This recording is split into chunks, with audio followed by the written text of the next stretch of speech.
Hi friends, ഒച്ച മൊത്തം പ്രശ്നമാണ് എന്നാലൊരു വീഡിയോ അഫ്ഫാനെക്കുറിച്ച്. അഫ്ഫാൻ്റെ സിറ്റുവേഷൻ വളരെ മോശമാണ്.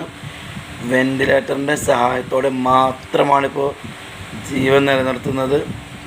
പിന്നെ ഡോക്ടർമാർ പറയുന്നത് എന്താണെന്ന് വെച്ചിട്ടുണ്ടെങ്കിൽ ഇനിയിപ്പോൾ രക്ഷപ്പെട്ടാലും ഒരുപക്ഷെ പഴയതുപോലെ ആകാനുള്ള സാധ്യത 100% പോലും ഇല്ല എന്നാണ്. ഇനി അതല്ലെങ്കിൽ സപ്പോസ് ജീവൻ തിരിച്ചു കിട്ടിയാൽ ഒരുപക്ഷെ ഇനിയുള്ള കാലം മുഴുവൻ കോമയിലായിരിക്കാം എന്നുള്ളൊരു വാർത്തയും ഇതിൻ്റെ പിന്നാലെ വരുന്നുണ്ട്. എന്തായാലും ഈ അവസ്ഥയിൽ അവൻ ജീവിക്കുന്നതൊക്കെ നല്ലത് മരിക്കുന്നതാണ്. മരണത്തിൻ്റെ വേദനയും മരണത്തിൻ്റെ സുഖവും അവൻ അറിയട്ടെ. ചില ആളുകൾ പറയുന്നുണ്ട് അവൻ ജീവിച്ച് നരകിച്ച് ചാവട്ടെ എന്ന്. നരകിച്ചൊന്നും അവൻ ചാവാൻ പോണില്ല. അവൻ ജയിലിൽ കൊണ്ടിട്ടിട്ടുണ്ടെങ്കിൽ അവന് കടുത്ത സുരക്ഷയും നല്ല ഭക്ഷണവും നല്ല ഫുഡും കാലാകാലം കിട്ടും.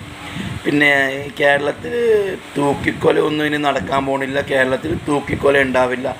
അവൻ മരിക്കുന്നത് വരെ അവൻ ജയിലിൽ സുഭിക്ഷനായി ജീവിക്കും. ഒരു 60-65 വയസ്സ് കഴിയുമ്പോൾ അവനെ ഇറക്കി വിടുകയും ചെയ്യും ജയിലിൽ. അപ്പോൾ അതാണ് അവൻ്റെ കേസിൽ ഇനി സംഭവിക്കാൻ പോകുന്നത്. അതിൽ നല്ലത് അവനിവിടെ കിടന്ന് ചാവട്ടെ. മരണത്തിൻ്റെ വേദനയും മരണത്തിൻ്റെ ബുദ്ധിമുട്ടും ഒരു അസ്വസ്ഥതയും കാര്യങ്ങളും അവനും അറിയട്ടെ.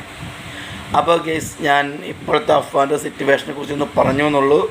നിങ്ങൾക്ക് ചാനൽ ഇഷ്ടപ്പെട്ടിട്ടുണ്ടെങ്കിൽ like, share, comment, support. Okay, by.